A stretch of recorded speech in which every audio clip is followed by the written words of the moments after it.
दो चोर। राजा कृष्णदेवराय समय समय पर कारागृह का निरीक्षण करते रहते थे। इसी क्रम में जब एक दिन वे कारागृह का निरीक्षण कर रहे थे तो एक कोठरी में बंद दो चोर उनके सामने हाथ जोड़कर खड़े हो गए और दया की भीख मांगने लगे। वे कहने लगे, महाराज, हम चोरी में माहिर हैं, चोरी के हर पैतरे जानते हैं, राज्य के चोरों के बारे में भी जानकारी रखते हैं। यदि आप दया कर हमें छोड़ देंगे तो हम आपके गुप्तचर बन के उन चोरों को पकड़वाने में आपकी सहायता करेंगे। महाराज ने उन दो चोरों को छोड़ तो दिया, लेकिन एक शर्त भी रख दी। शर्त अनुसार उन्हें तेनालीराम के घर से बहुमूल्य वस्तुओं की चोरी करनी थी। सफल रहने पर उनकी महाराज के गुप्तचर के रूप में नियुक्ति निश्चित थी, लेकिन असफल रहने पर उन्हें फिर से कारागृह में बंद कर दिया जाना था। दोनों चोरों ने महाराज की शर्त स्वीकार कर ली। रात में तेनालीराम के घर के बगीचे में झाड़ियों के पीछे छुपकर बैठ गए और तेनालीराम के परिवार की सोने की प्रतीक्षा करने लगे। रात का भोजन ग्रहण करने के बाद तेनालीराम रोज की तरह अपने बाग में घूमने निकला तो उसे झाड़ियों के पीछे कुछ हलचल महसूस हुआ। तेनालीराम तीव्र बुद्धि का था। उसने अंदाजा लगा लिया कि हो न हो घर में चोर घुस आए हैं, लेकिन वह सामान्य बना रहा। उसने चोरों को यह भनक नहीं लगने दी कि उसे उनके होने का आभास हो गया है।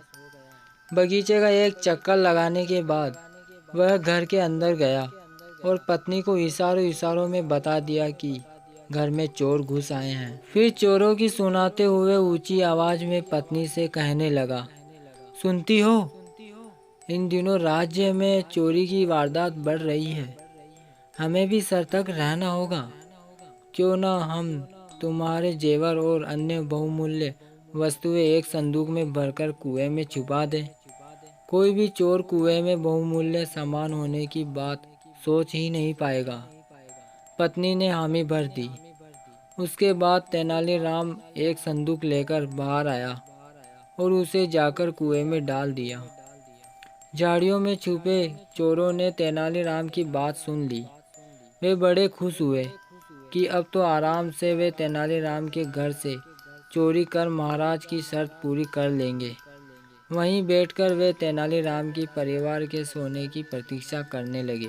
जब तेनालीराम का परिवार सो गया तो वे झाड़ियों से निकले और कुएं के पास गए।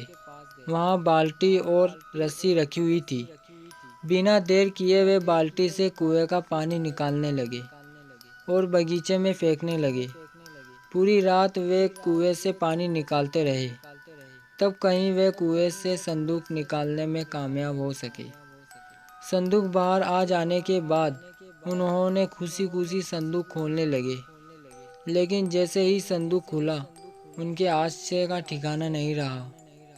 उसमें जेवर या बहुमूल्य वस्तुएं नहीं बल्कि पत्थर भरे हुए थे। उन्हें समझते देर नहीं लगी कि वे तेनालीराम द्वारा मूर्ख बनाए जा चुके हैं। तेनालीराम भी तब भी उठ चुका था। वह चोरों के पास गया और अपने बगीचे को सींचने के लिए धन्यवाद देने लगा। दोनों चोर बहुत शर्मिंदा हुए। तेनालीराम ने महाराज के सैनिकों को बुलावा भेजा था। कुछ ही देर वे तेनालीराम के घर पहुंच गए और दोनों चोरों को ले जाकर कारागृह में डाल दिया गया। कमेंट करके ज़रूर बताइएगा कि आपको यह कहानी कैसी लगी, और हाँ, चैनल को सब्सक्राइब अवश्य करें। आपका दिन शुभ हो।